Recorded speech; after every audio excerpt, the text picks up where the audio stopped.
अभी हमने बहुत सारे एसी परिपथ पढ़े, जिनमें से एक एसी परिपथ में कुंडली और संधारित्र दोनों श्रेणी क्रम में जोड़े गए थे और उस समय हमें आवृत्ति प्राप्त हुई थी न्यू बराबर 1/2π√LC। इस परिपथ में कुंडली और संधारित्र दोनों ही श्रेणी क्रम में प्रत्यावर्ती स्रोत के साथ जोड़े गए थे और ये आवृत्ति प्राप्त हुई थी। लेकिन जब संधारित्र और कुंडली को समांतर क्रम में जोड़े और उसके बाद इनको किसी डीसी स्रोत के साथ जोड़ें, उस कंडीशन में भी क्या ऐसी आवृत्ति हमको प्राप्त होगी? क्या ऐसे ही दोलन हमको प्राप्त होंगे? इस परिपथ में जो संधारित्र की विद्युत ऊर्जा होती है वो कुंडली की चुंबकीय ऊर्जा में परिवर्तित होती है और जो कुंडली की चुंबकीय ऊर्जा होती है वो संधारित्र की विद्युत ऊर्जा में परिवर्तित होती है। इस ऊर्जा में किस प्रकार परिवर्तन होता है, मतलब स्थानांतरण होता है दोनों ऊर्जाओं का एक दूसरे में, उसको हम एक एनिमेशन के जरिए समझने की कोशिश करते हैं। तो चलिए इस एनिमेशन को देखते हैं। यहाँ पर हम देखें तो एक संधारित्र है जिसकी धारिता C है और एक कुंडली है जिसका प्रेरकत्व L है। इन दोनों को समांतर क्रम में जोड़ते हुए बैटरी के साथ जोड़ा गया है। अब जब बैटरी को सबसे पहले हम संधारित्र के साथ जोड़ेंगे तो क्या होगा? इस बैटरी के कारण ये संधारित्र आवेशित होने लगेगा। संधारित्र के दो प्लेट होते हैं, जो बैटरी के धन सिरे से जुड़ा होगा वो धन आवेशित हो जाएगा और जो बैटरी के ऋण सिरे से जुड़ा होगा वो ऋण आवेशित हो जाएगा। इस स्थिति में जो आवेशित संधारित्र है उसके अंदर जो संचित विद्युत ऊर्जा है वो होगी UE बराबर 1/2 Q0² C, जहाँ Q0 आवेश की मात्रा है। अब हम इस बैटरी को संधारित्र से अलग कर देते हैं और संधारित्र को कुंडली के साथ जोड़ देते हैं। जब कुंडली के साथ संधारित्र जोड़ा जाएगा तो संधारित्र में निरावेशन की प्रक्रिया होने लगेगी। संधारित्र C का कुंडली L में निरावेशन होने लगता है। फलस्वरूप कुंडली के चारों ओर चुंबकीय क्षेत्र उत्पन्न हो जाता है और धीरे धीरे संधारित्र पूरे तरह से निरावेशित हो जाता है और उसके प्लेट के बीच विभव अंतर शून्य हो जाता है, क्योंकि आवेश ही नहीं है तो विभव अंतर भी नहीं होगा। इस स्थिति में कुंडली में बहने वाली धारा का मान भी अधिकतम हो जाता है, क्योंकि जितने आवेश संधारित्र में थे वो पूरे निरावेशित हो चुके हैं और इस स्थिति में कुंडली में बहने वाली का धारा का मान अधिकतम हो जाता है, जिसको हम लोग I0 से दर्शाते हैं। और जो कुंडली के अंदर संचित ऊर्जा है वो दी जाएगी UB बराबर 1/2 LI0² से।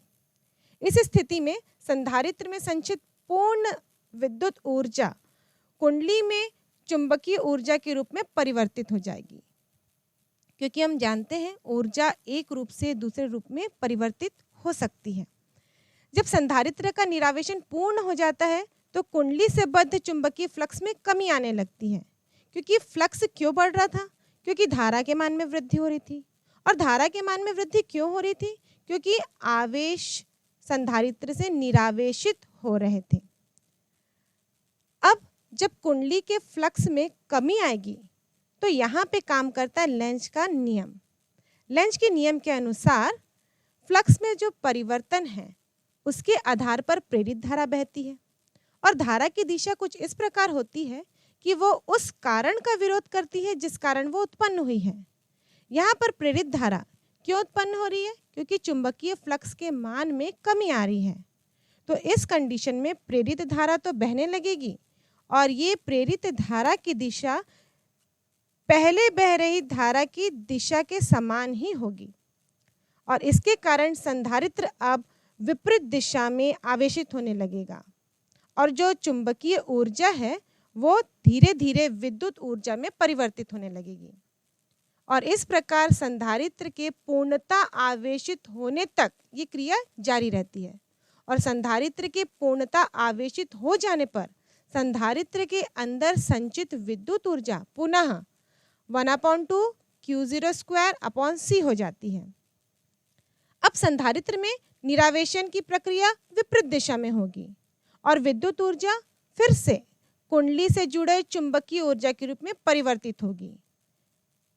मतलब अब कुंडली की ऊर्जा फिर से 1/2 LI0 स्क्वायर हो जाएगी। अतः ये जो प्रक्रिया है संधारित्र के आवेशन और पुनः निरावेशन की, वो चलती रहेगी और संधारित्र की विद्युत ऊर्जा कुंडली की चुंबकीय ऊर्जा में और कुंडली की चुंबकीय ऊर्जा संधारित्र की विद्युत ऊर्जा में लगातार परिवर्तित होते रहते हैं और इस प्रकार परिपथ में विद्युत दोलन प्रारंभ हो जाते हैं, जिनकी आवृत्ति न्यू बराबर 1/2 पाई रूट अंडर LC से दी जाती है। इस फॉर्मूले को हम उस आवृत्ति के फॉर्मूले से कंपेयर करें जिसमें कुंडली और संधारित्र श्रेणी क्रम में जुड़े हैं और प्रत्यावर्ती स्रोत से जुड़े हैं, तो ये दोनों फॉर्मूले सेम ही हैं। यदि ऊर्जा का क्षय बिल्कुल ना हो तो दोलन का आयाम नियत रहता है और इस प्रकार का दोलन हमको देखने को मिलेगा। इसमें आयाम नियत है तो इस दोलन को हम कहते हैं अमंदित दोलन, यानी कि अनडैम्प्ड ऑसिलेशन। पर वास्तव में ऐसा नहीं होता है। समय के साथ साथ दोलन का आयाम कम होने लगता है और लास्ट में ये शून्य हो जाता है।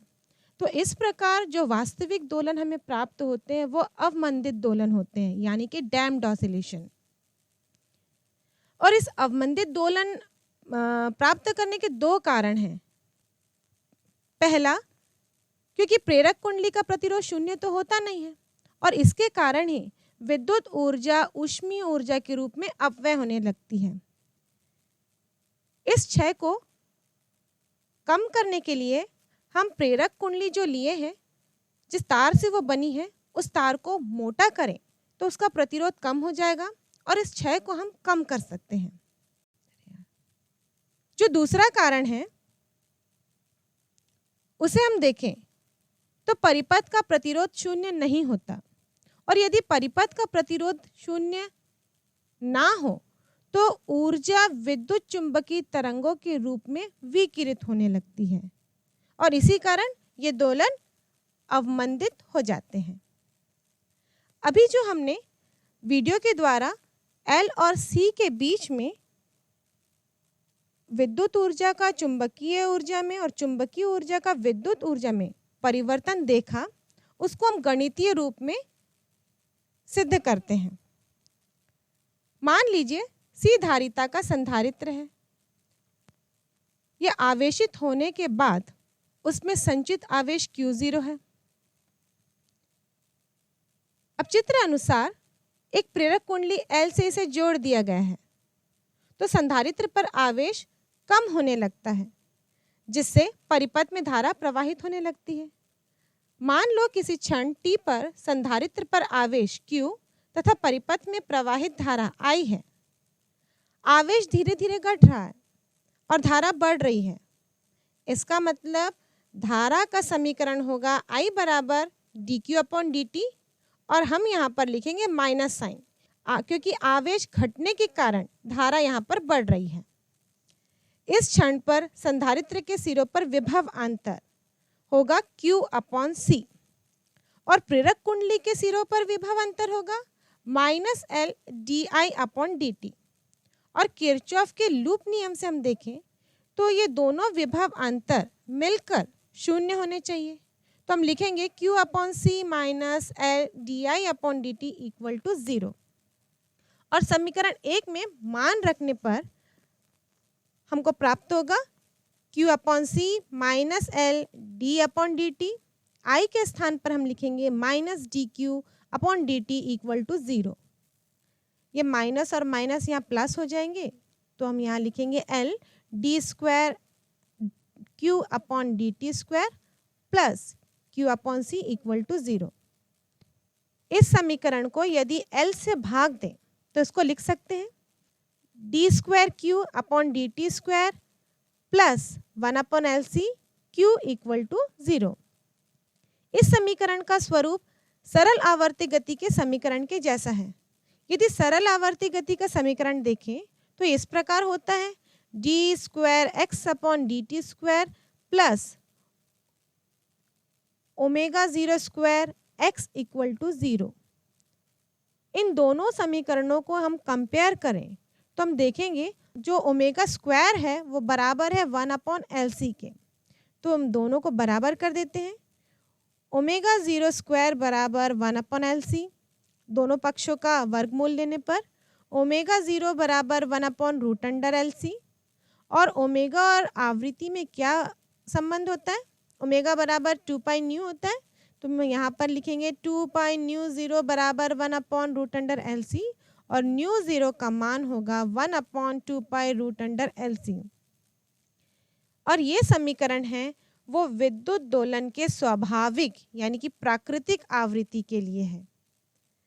मान लीजिए समीकरण 2 को हल करने पर उसका एक हल होगा, क्योंकि ये क्वाड्रेटिक इक्वेशन है तो इसके 2 हल होंगे, जिसमें से एक हल होगा Q equal to Q0 cos omega 0 t plus phi, जहाँ Q0 आवेश का अधिकतम मान है। तो समय t0 पर Q बराबर Q0 होगा। हमने आरंभिक समय लिया है जहाँ पर समय को 0 लिया है और उस समय आवेश का मान अधिकतम आवेश के बराबर है। इस समीकरण में मान रखने पर हमें मिलेगा Q0 बराबर Q0 cos फाई, और cos फाई बराबर हो जाएगा 1 और फाई बराबर होगा 0। अब इस मान को समीकरण 6 में रखते हैं तो हमें प्राप्त होगा Q बराबर Q0 cos ओमेगा 0 t। जैसा कि हमने I का समीकरण लिखा था, I बराबर minus D Q upon D T, तो ये हो जाएगा minus D upon D T. Q का मान रखते हैं Q0 cos ओमेगा 0 t। इसको हल करते हैं, मतलब जब इसको डिफरेंशिएट करेंगे तो Q0 एक नियतांक है, ये अवकलन से बाहर हो जाएगा। cos का अवकलन होता है माइनस साइन, यहाँ माइनस पहले से लगा है तो माइनस और माइनस प्लस हो जाएंगे। तो ये समीकरण बनेगा omega 0 Q0 sine omega t। और ये ओमेगा 0 और Q0 ये दोनों ही नियतांक है, तो इसको एक नया नियतांक दे देते हैं। इसको हम मानते हैं I0 के बराबर, और ये फॉर्मूला बन जाएगा I equal to I0 sine omega 0 t। ये है इस परिपथ में बहने वाली प्रत्यावर्ती धारा का समीकरण। अब इसमें यांत्रिक और वैद्युत राशियों की समतुल्यता को देखते हैं। स्प्रिंग से जुड़े पिंड के यांत्रिक दोलन का समीकरण इस प्रकार दिया जाता है। ये एक सरल आवर्ती गति का समीकरण होता है, तो इसे हम देते हैं d2x upon D T square plus omega 0 square x equal to 0, जहाँ ओमेगा 0 बराबर root under k upon m है और k स्प्रिंग नियतांक होता है और m पिंड का मास। स्प्रिंग को जब हम खींचते हैं तो किसी मास की सहायता से ही उसको खींचा जाता है, कोई द्रव्यमान वहाँ पे लगाया जाता है और उसी को हम दे रहे हैं m से, उसी को हम दर्शाते हैं m से। तो LC दोलन का समीकरण इस प्रकार होता है d square q upon D T square plus 1 upon L C q equal to 0। अब इन दोनों समीकरण को कंपेयर करें हम, तो यह विस्थापन x के समतुल्य आवेश q है। यांत्रिक निकाय में F बराबर m इंटू a होता है। यह हम न्यूटन के दूसरे नियम से जानते हैं कि बल बराबर होता है द्रव्यमान इंटू त्वरण। उस कंडीशन में m होगा। उस कंडीशन में हम लिखते हैं F equal to m into a। त्वरण है यानी कि वेग में परिवर्तन, तो हम लिखेंगे m dv अपॉन dt। वेग होता है विस्थापन बटे समय अंतराल यानी कि दूरी में परिवर्तन, तो इसको हम लिख सकते हैं dx अपॉन dt। तो इस प्रकार समीकरण हो जाएगा m d2x upon dt square. तथा विद्युत निकाय में जो विद्युत विभव बल E होता है वो बराबर है L di अपॉन dt के। एक्चुअली माइनस साइन भी रहता है, लेकिन यहाँ माइनस साइन केवल विपरीत दिशा का प्रतीक होता है और यहाँ पर हम इसके आंकिक मान को ले रहे हैं। तो ये फॉर्मूला हो जाएगा L d/dt dq/dt और ये हो जाएगा L d² q/dt²। अतः m द्रव्यमान के समतुल्य प्रेरकत्व L होता है। यांत्रिक निकाय में ओमेगा 0 बराबर √k/m तथा वैद्युत निकाय में ओमेगा 0 बराबर 1/√LC m के समतुल्य L है। अतः बल नियतांक k के समतुल्य व्युत्क्रमधारिता 1/c है। समीकरण 3 और 4 में यांत्रिक निकाय में वेग v बराबर dx/dt तथा धारा I बराबर dq/dt होता है। अतः वेग के समतुल्य धारा है। यांत्रिक निकाय में कुल यांत्रिक ऊर्जा स्थितिज ऊर्जा प्लस गतिज ऊर्जा होती है, यानी सब दोनों प्रकार की ऊर्जाओं का योग होती है। तो E बराबर होता है 1/kx², E बराबर होता है 1/2kx² प्लस 1/2mv², जहाँ mv² गतिज ऊर्जा है और 1/2kx² स्थितिज ऊर्जा है। विद्युत निकाय में कुल विद्युत ऊर्जा प्लस चुंबकीय ऊर्जा का योग होगी। अतः कुल ऊर्जा बराबर 1/2 q²/c जो कि विद्युत ऊर्जा थी संधारित्र में संचित, प्लस 1/2 Li², ये चुंबकीय ऊर्जा है जो कुंडली में संचित है। अतः कुल यांत्रिक ऊर्जा के समतुल्य कुल विद्युत ऊर्जा है।